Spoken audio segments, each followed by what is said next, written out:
جان گئے اب خدیجہ صرف مالدار نہیں ہے، اب اس کی طاقت صرف دولت نہیں ہے، اب خدیجہ کے پاس ناز کرنے کے لیے محمد ہے۔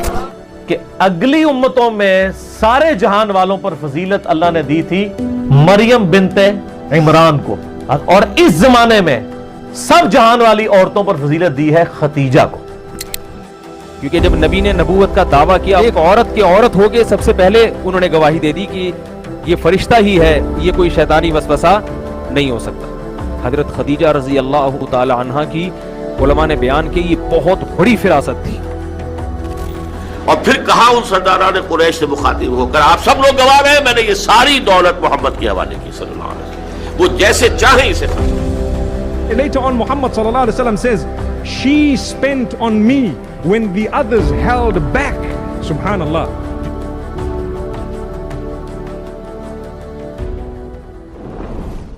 یوں تو کائنات میں بہت سی عورتوں نے جنم لیا اور اپنے خصائص و فضیلت کی وجہ سے پہچانی گئیں۔ بی بی حوا علیہ السلام سے لے کر بی بی فاطمہ علیہ السلام تک جائزہ لیا جائے تو ہر خاتون اپنا الگ مقام رکھتی ہیں، مگر ان تمام خواتین میں سے کسی کو بھی سیدہ خدیجہ رضی اللہ تعالی عنہا تک کا مقام نہ مل سکا۔ ان کی عظمت کے لیے یہی بات کافی ہے کہ آپ ان کی زوجہ ہیں جو ہر لحاظ سے تمام مخلوقات سے افضل و برتر ہیں، یعنی مولائے کائنات حضرت محمد صلی اللہ علیہ وسلم۔ سیدہ خدیجہ حضور کی ہر خوشی و غم میں شریک رہنے والی زوجہ تھی۔ آپ امت کی ماں ہیں جن کی حیات و خدمات اور سیرت و کردار تاریخ اسلام کا ایک ناقابل فراموش باب ہے اور تمام مسلم خواتین کے لیے ایک نمونہ ہے۔ حضرت خدیجہ کی کنیت ام ہند اور لقب طاہرہ تھا۔ آپ خویلد بن اسد کی بیٹی تھی جو عربوں کے مشہور تاریخی شخصیت قصی بن کلاب کی اولادوں میں سے تھے۔ نبی صلی اللہ علیہ وسلم کا قبیلہ بنو ہاشم کا تعلق بھی قصی کے خاندان سے تھا۔ حضرت خدیجہ حضور کے بعثت سے 30 یا 40 سال قبل 556 عیسوی میں مکہ میں پیدا ہوئیں اور اسی شہر میں اپنے والد کے گھر میں پرورش پائیں۔ آپ کا خاندان مکہ میں بہت معزز خاندان تھا اور آپ کے والد مکہ کے رئیسوں میں سے تھے۔ وہ ایک کامیاب تاجر تھے جن کا اثر و رسوخ شام اور یمن تک پھیلا ہوا تھا۔ سیدہ خدیجہ کی ابتدائی زندگی کے متعلق زیادہ معلومات نہیں ملتی۔ روایتوں سے پتہ چلتا ہے کہ بچپن سے ہی آپ نہایت ہی ذہین، باوقار اور اخلاق مند خاتون تھیں۔ حضرت خدیجہ زمانہ جاہلیت میں جب عرب میں بت پرستی کا رواج عام تھا، اس وقت دین ابراہیم پر تھیں اور واحد خدا کی پرستش کیا کرتی تھیں۔ آپ اپنے مال اور تجارت میں برکت کے لیے ابراہیم علیہ السلام کے خدا سے دعا کیا کرتی تھی۔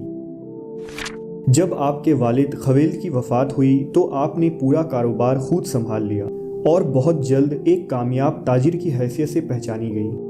حضرت خدیجہ کاروبار میں کبھی زیادہ نفع کمانے کی کوشش نہیں کرتی تھی۔ ان کے گھر کے دروازے ہمیشہ حاجت مندوں اور فقیروں کے لیے کھلا رہتا تھا۔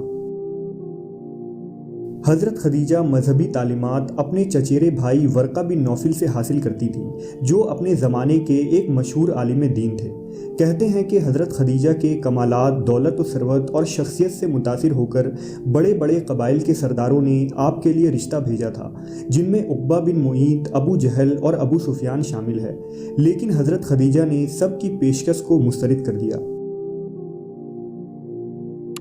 روایت ہے کہ حضرت خدیجہ عام طور پر رات کی تاریکی میں اپنی سہیلیوں کے ہمراہ کعبہ شریف کا طواف کرنے کے لیے جایا کرتی تھیں۔ ایک مرتبہ جب رات کو آپ طواف کعبہ سے گھر واپس آئیں تو آپ کو گہری نیند آ گئی۔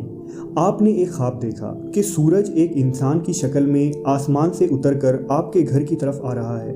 جب سورج ان کے گھر میں آیا تو وہاں سے تمام دنیا میں نور پھیل گیا اور لوگ اس سورج کو دیکھنے کے لیے حضرت خدیجہ کے گھر کی طرف آنے لگے۔ سیدہ خدیجہ تعجب و حیرت کے عالم میں نیند سے بیدار ہوئیں۔ یہ خواب کوئی معمولی خواب نہیں تھا، لہذا اگلی صبح انہوں نے اپنے بھائی ورقہ کو یہ خواب سنایا تو ورقہ مسکرانے لگے اور کہا، مبارک ہو، اگر تمہارا خواب سچا ہوا تو نور نبوت تمہارے گھر آئے گا اور تمہارے گھر کا نور تمام عالم کو منور کر دے گا۔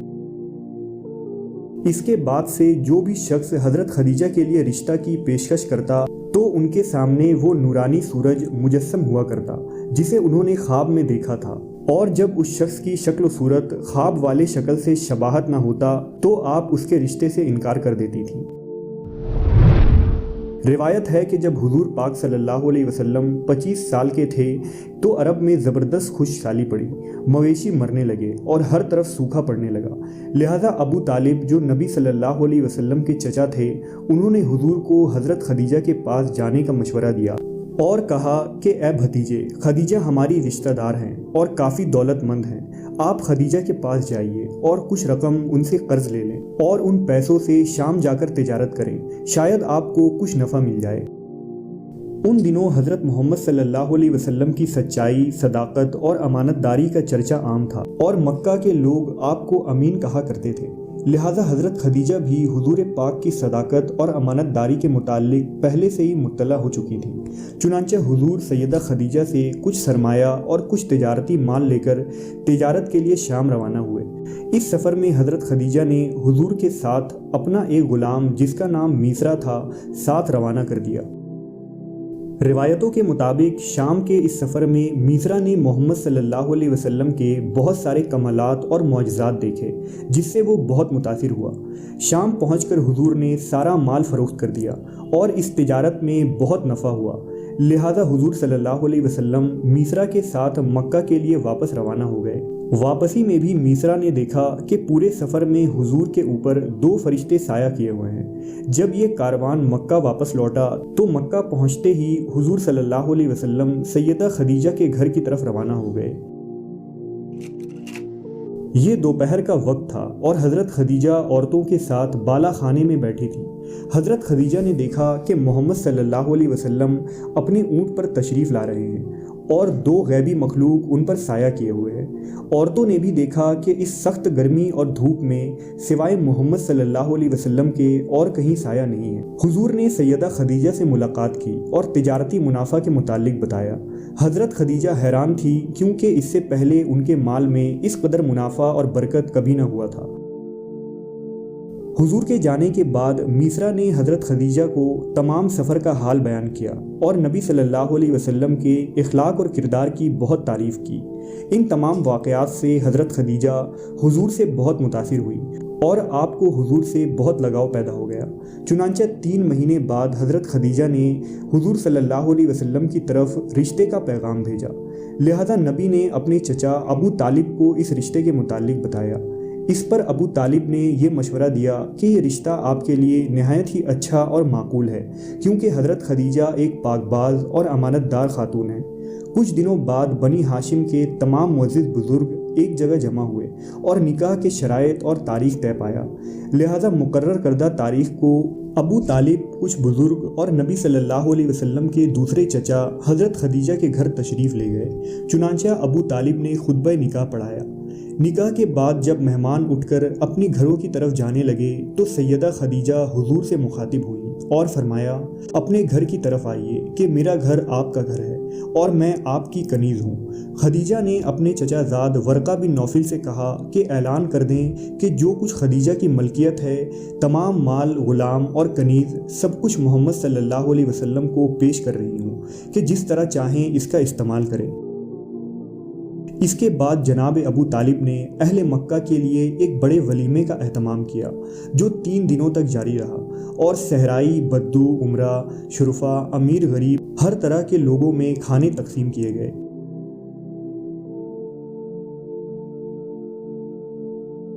کچھ دنوں بعد حضور حضرت خدیجہ کے ساتھ ابو طالب کے ہاں قیام پذیر رہے اور پھر حضرت خدیجہ کے گھر میں منتقل ہو گئے۔ یہ وہی گھر تھا جسے حضرت خدیجہ نے نبی صلی اللہ علیہ وسلم کو ہدیہ کر دیا تھا اور جہاں سے اسلام کا سورج طلوع ہوا۔ حضرت خدیجہ کے اسی گھر میں اسلامی تاریخ کے بڑے بڑے امور انجام پائے اور نور اسلام اسی گھر سے تمام دنیا میں پھیلا۔